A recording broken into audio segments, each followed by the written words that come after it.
What is going on, Lakers family? So we got some NBA news according to an NBA reporter, Joe Crowley of the Chicago Sun-Times, and backup center Andre Drummond is expected to leave the Bulls this offseason, and he'll become an unrestricted free agent. I believe he did sign like a 2-year deal, worth about $6.560 million contract with the Bulls, and it's guaranteed. So he has an average annual salary of $3.280 million in the 2024-25 NBA season, and will actually earn a cap hit of $4.368 million. So he was on a non-taxpayer mid-level exception, which is, pretty reasonable for him, the money that he's making. And Joe Crowley did quote, "What direction do the Chicago Bulls plan on going? Do they prepare for DeMar DeRozan, possibly leaving in free agency, or if he does return?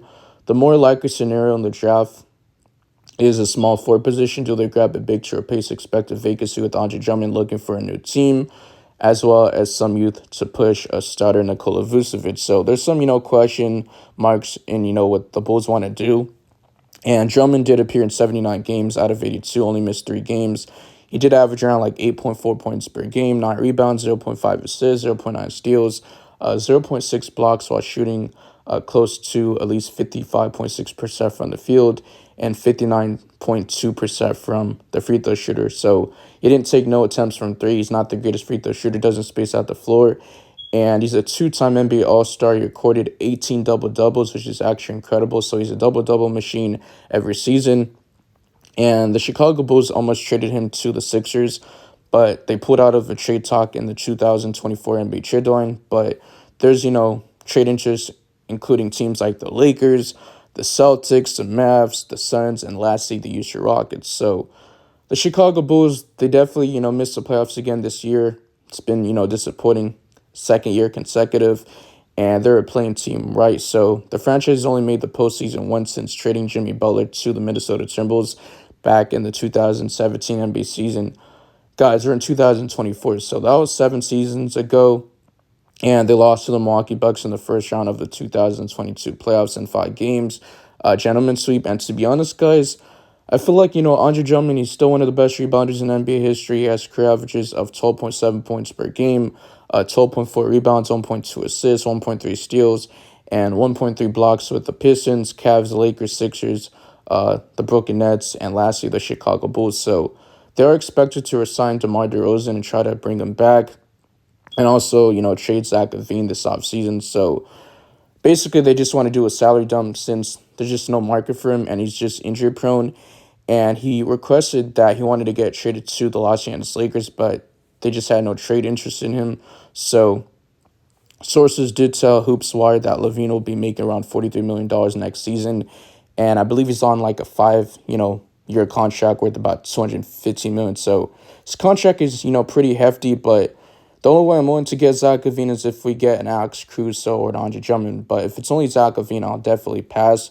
And I will say, as a start of the season, Drummond did play 10 games, playing close to 29.3 minutes a night, average 14.1 points per game, shooting 56.5% from the field, 17.9 rebounds. That is actually incredible. I would really take down the Lakers, even half of that. If you give me 8 to 10 rebounds, I would really take that, because the Lakers, let's be honest, we're the worst offensive rebounding team in the league. I mean, terrible, 30th ranked, and like 8.2. So we need to improve in that department. And Anthony Davis is more finesse big, so we need physical bigs like Andre Drummond. He can score in the post. Doesn't really have an offensive game other than, being in the dunker spot. But a very good rebounder. Doesn't space out the floor, like I said. But let's continue on. He had 0.4 assists, 1.1 steals, 1.8 blocks, and shooting 48.7% from the free throw line, which is terrible.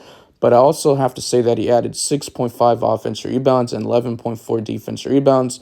And he's 30 years of age. His height is like 6'11", and he weighs about 280 pounds. So it's not like he's going to get pushed around.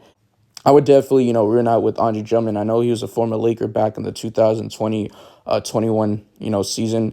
And he averaged around 11.9 points per game, shooting 53.1% from the field, 10.2 rebounds, 1.4 assists, 1 block, 1.1 steal, and shooting 60.5% from the free throw line, which is terrible.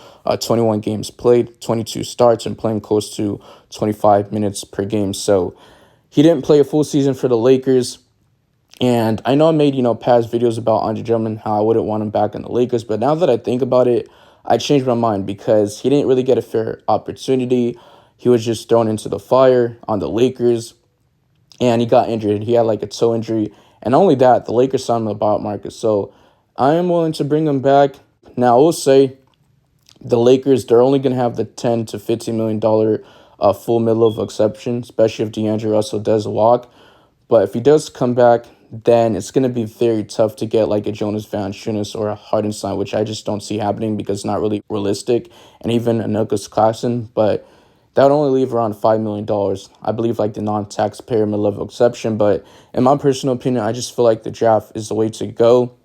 And we're hearing, reports that the Lakers are looking to, get a higher draft pick and maybe persuade a top five. So they're looking to up in the draft. We also got the 55th overall pick in the second round. So the Lakers need big man. We need 3-and-D wings. We need guys that can play both ends of the ball, guard the best player on the opposing team, perimeter defense, and we need some size. So the Lakers got to figure it out. But I'm out of here. Peace.